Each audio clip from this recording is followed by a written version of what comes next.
Hello again, my name is Ben. Here I am today with another mock showcase, and here with me this time is something a little different. This time it's an alternate model for a Lego Minecraft Dungeons set, set number 21163, the Redstone Battle. So, got the set recently. I really like the look of it with the translucent red and the gray. It's pretty interesting color scheme. Well, when they say most unique, but the amount of joints and limbs and stuff like that, it made for a really good, alternate model for a mech. So that is what I decided to do, and here we are with my alternate model for it. So that's that. Size comparison one minifigure. Here you go.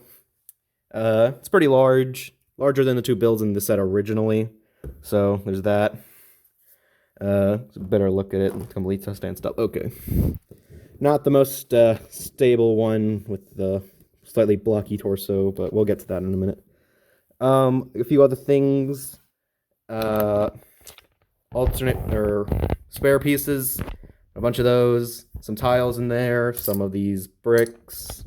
Some plates. Not too much. And also for remaining builds, we have... There is still this thing with the characters and the board thing. I'm not really sure what it's supposed to be. And, the pig's still here too, so there's that. But with all that out of the way, let's get started with the actual construction of the build. Put this out of the way. Put these two over here. Starting off with the construction, starting off with the legs. Using these 2x2 bricks with the socket joints. And using some of these pieces that were in the set. These pretty flat feet with just some plates on them. See the 3x3 plates and the 1x3 plates on this to give it a base, which gives it decent stability.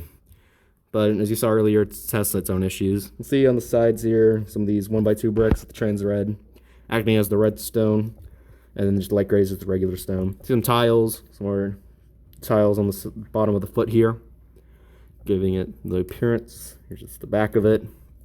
Mirrored on both sides, so not much to go over there. Moving up to the lower leg, you'll see mostly build up with just standard bricks, these 1x2 bricks. They're like the slightly taller ones, I guess.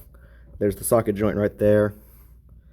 There's the knees are attached with some of the hinge, or the hinge joints. See up the top of the knee, you'll see the 1x2, another 1x2 brick in translucent red. The front of here are some of the printed tiles, 2x3 printed tiles simulating the stone detail, and another 1x2 translucent red tile. Moving up to the upper leg, you'll see some more of the hinge joints that make up the knee, so it has knee articulation. And upper knee, you see mostly the same techniques here, with some tiles, just unprinted 1x3 or 2x3 tiles. And then you see some of the 1x1 plates with the translucent red, simulating some more of that red stone detailing. And the side you'll see a 1x2 plate and another 1x2 or 1x2 brick and whatever in light gray and a 1x2 brick in translucent red. Moving up to the waist, it is on a waist swivel, so it has articulation or has a swivel here. Sometimes it can be a little spinning out of control, but most of the time it's decent. Because of the weight of the torso, sometimes it'll lean forward a bit, so stability is sometimes a problem, but most of the time it isn't. But as for the waist itself, see just some 1x2 plates here in red. Mostly they're cut out of the way so they don't distract too much. See some tiles here, some light gray and some trans red tiles. And the waist is attached with this pin joint, or pin in gold. See it's attached here. A axle joint through the 2x2 brick with the ball joints on the sides. It attaches up there, and in the torso, it might not be, you already won't be able to see it, but there is a 1x2 brick with the axle or pinhole there, which gives it its waist swivel. Moving on to the torso, as you can imagine with a Minecraft set, it's very just blocky, using a lot of these details, just studs on the side techniques for here. You just see a lot of these translucent red plates here making it up, just some more bricks around here. Tiles mostly on the front to keep it smooth, but you will see some of these open studs here to try and not make it look too smooth and give it some rougher details, because it is a rock mech type thing. You'll see up here just some more tiles. Going up to the upper chest plate where the cockpit is located, you'll see the 2x4 tile, which was originally the head for the redstone monstrosity, which is attached on a hinge over here. If I remove the figure, you'll see the figure just sits there on a 2x2 plate, and there you'll see the swivels, which I will explain in a minute. But over here you also just see a lot of the translucent red bricks here for the top of it, similar to how it's designed on the actual redstone monstrosity. On the sides here, where the arms are attached, you'll see just some more bricks building up the detail. In the back here, which I haven't focused on too much, you'll see a lot of the anti-studs on the back. There aren't a lot of pieces to cover up this, so it does end up looking a little ugly. Fortunately, there's not much I can do with that with the limited parts, but I tried my best, and maybe I'll tile it up, but I don't have a lot of inverted tiles.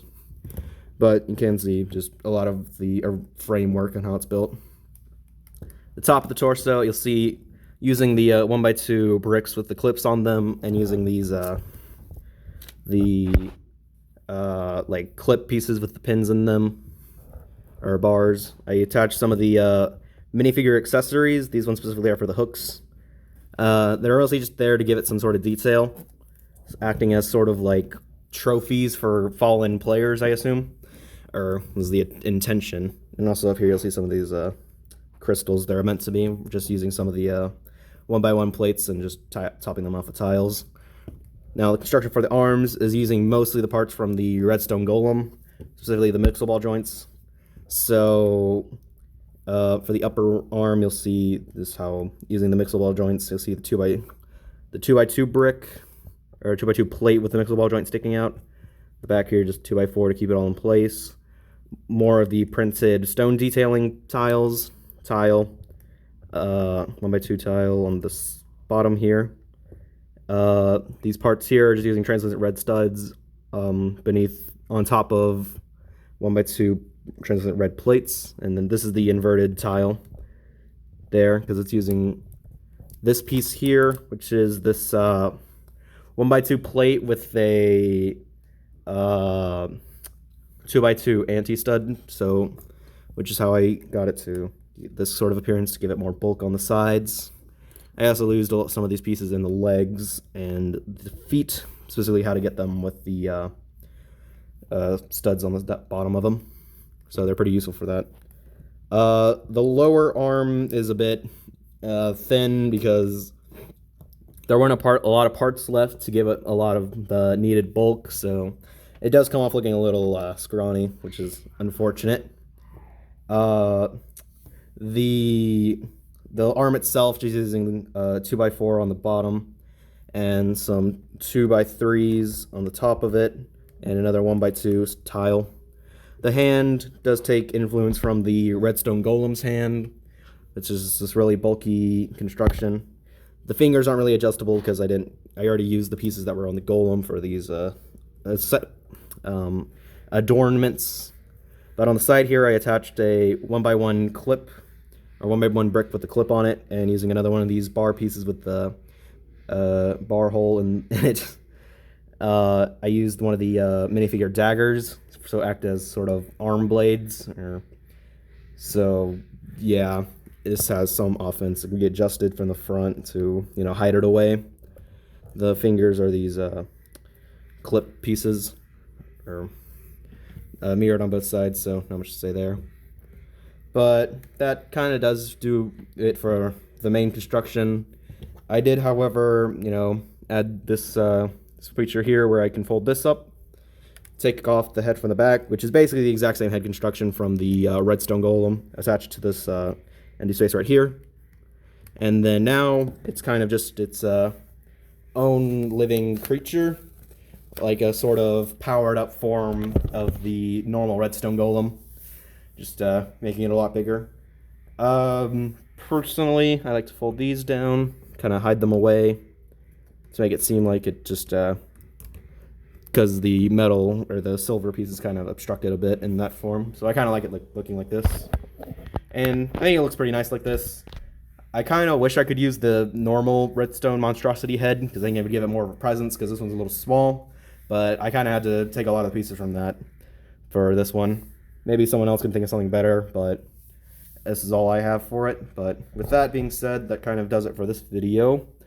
I hope you all enjoyed it, and for anyone asking for instructions or anything, I may or may not make instructions if there's enough demand, let's say. Let's put the figure there.